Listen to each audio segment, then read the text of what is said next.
9/10/2024. We're in the Wei Liaozi. We're now into chapter 6, Methods of Defending. It's a short chapter, so we're going to go through all 7 verses really quick. 1. When defensive forces advance without constructing perimeter defenses or retreat without constructing barricades in strategic positions, it shows a lack of skill.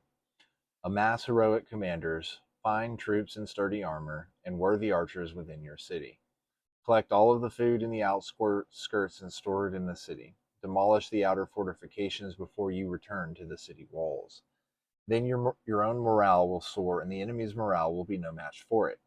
Thus, when the enemy attacks, you will inflict great harm. Although this is the case, the greatest generals of our generation are incapable of understanding it. Verse 2.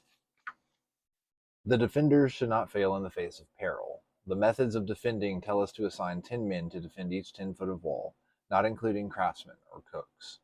If those who leave the city to fight do not defend the walls, and those who defend the walls do not leave the city to fight, then 1 defender will be a match for 10 attackers. 10 defenders for 100 attackers, 100 defenders for 1,000 attackers, and 1,000 defenders for 10,000 attackers. This is why the preparation of the walls and barricades of a city is not a waste of manpower and land, but it is truly the essence of defending the city. And 3. If the city walls measure 10,000 feet in length, then assign 10,000 men to defend them. Deepen and widen your moats, build your walls strong and thick, arm your soldiers and people, provide for their provisions and salaries, make your bows and arrows strong, and your spears and halberds balanced. This is the method of defense. 4. If an attacking force numbers more than 100,000, and if there is an army coming to relieve the city, then you must defend your walls. If there is not an army coming to relieve the city, then it is not the case that you must defend your walls.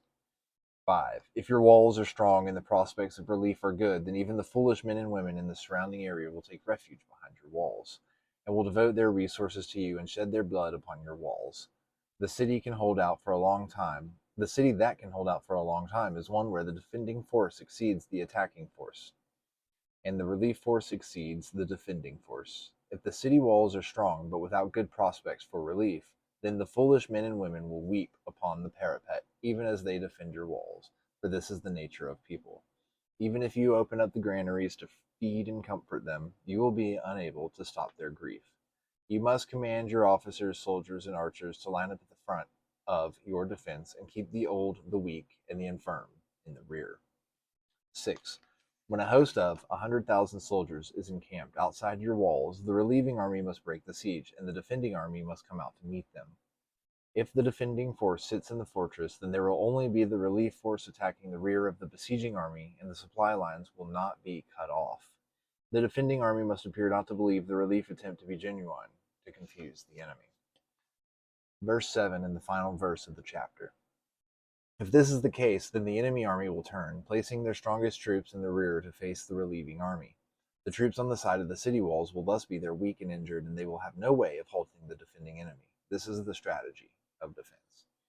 So this is a very interesting chapter because it talks about the ways of defending, the methods of defending, but to know that, like, to attack, you need more people to attack than you need to defend. And getting people within your walls to defend the walls, right? People understand that the walls are kind of a fight to the death. That's why this defense mechanism, right? And when attacking on the other side, I think the most insightful thing we get from this reading about defense is that in order to explain defense, we have to explain offense. And that's why we know that defense is the most important, because the defense existed before the offense. And the only way to know how to have a good defense is when you failed on offense.